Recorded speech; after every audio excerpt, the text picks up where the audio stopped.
I would like to introduce our MP, MarkGerretsen, and start by thanking him for being here today at this PR. Yeah, so I guess I preface it by saying, you know, the special report is not perfect for everyone, but it does recommend the principle of proportional representation. And we know that tens and thousands of people engaged in the process of electoral reform based on the promise that your government made, the very clear promise that 2015 would be the last time we used first past the post. So I guess, as I welcome you, what's on the top of our mind is, what are you going to do? How are you going to vote? Okay. Thank you very much, and good morning, everybody. Thank you for coming out this morning. You have a great day for it. It's not supposed to get very hot. For those of you that are actually going to be participating on the walk, you know, I encourage you to stay hydrated and to have a good walk as you go towards Ottawa. For those of you that are here to encourage those along, thank you for coming out to show your support. There's probably nothing more important in our democracy than your ability to show your concern over various different issues as they arise, and you are doing that today by showing that you are not happy with a recent decision that was made by the government.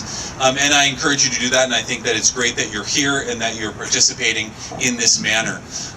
Before I go any further, I just learned that Ron has actually walked the Camino in Spain. And had you picked a different time, you may have had another very vocal person about electoral reform walking on this walk with you, being my father, who's been very vocal about electoral reform. But he happens to be walking on that Camino walk right now in Spain.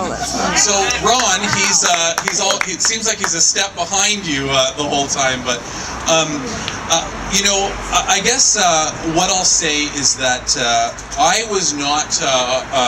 I was disappointed with the outcome of what happened in terms of where the direction is going.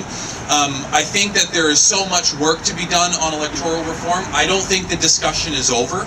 I think that the fact that you're here today, you're continuing to have the discussion and to put it in the spotlight is important. And the way that I see it, quite frankly, and I've mentioned to a few different people, Rory I talked to on the phone on the way back from Ottawa a couple weeks ago, is that there is still so much that can be done right now in the short term.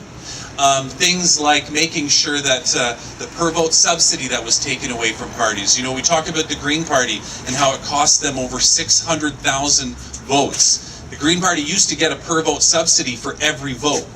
And with the Fair Elections Act, or Unfair Elections Act, depending how you see it, that was taken away. And those per vote subsidies are not there anymore. So it makes it harder for the Green Party to deliver their message. And that really impacts our democracy.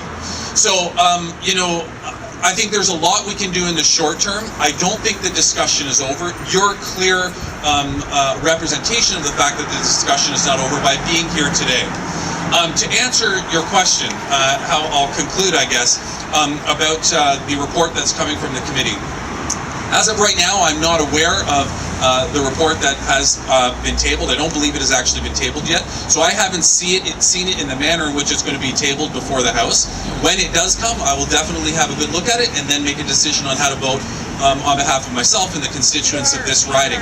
What I will say is that, and I'm glad that you prefaced the comments by saying it was not the perfect outcome, is that the one thing about the report that really concerns me is the fact that it calls for a referendum. George, thank you for what your words. I got to know Jonathan Rose very well, who's a political science professor at Queen's University, who actually helped lead that commission 10 years ago. Jonathan Rose actually hosted for me my town hall on electoral reform, for those of you that were there last fall. You know, I was really concerned with what I saw in 2007. A referendum equals a popularity contest. Whoever has the most money is going to have the biggest impact. We already voted. Right. And you vote for people to make decisions on your behalf. And I'm completely comfortable with 337 other people voting for a final outcome at the end of the day. So I will seriously consider what comes forward when I see it. It hasn't come forward yet, and I will move forward based on that. But again, I thank you for being here today. I thank you for being part of this. I thank you for participating in the democratic process, in making your voices heard, because that's exactly what you're doing today. To Ron and anybody else who might be traveling with you along the route, good luck. Stay hydrated. You've walked the Camino, so this is going to be like a walk in the park for you, I'm sure. But I'm sure that you will make it there successfully, and that you will be rewarded in popularity for your hard work. So thank you very much. Thank you. Thank you very much.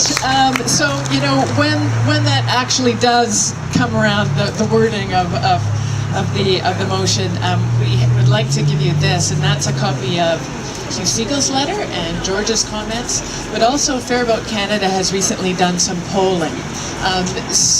16,000 people were polled in 21 Liberal ridings, and that's, I just pulled out the Kingston results for you to take a look at. If anybody wants copies of that report, the results do show what I consider to be fairly broad support for proportional representation. So that's another thing to add to your thought process when you're deciding. Yeah.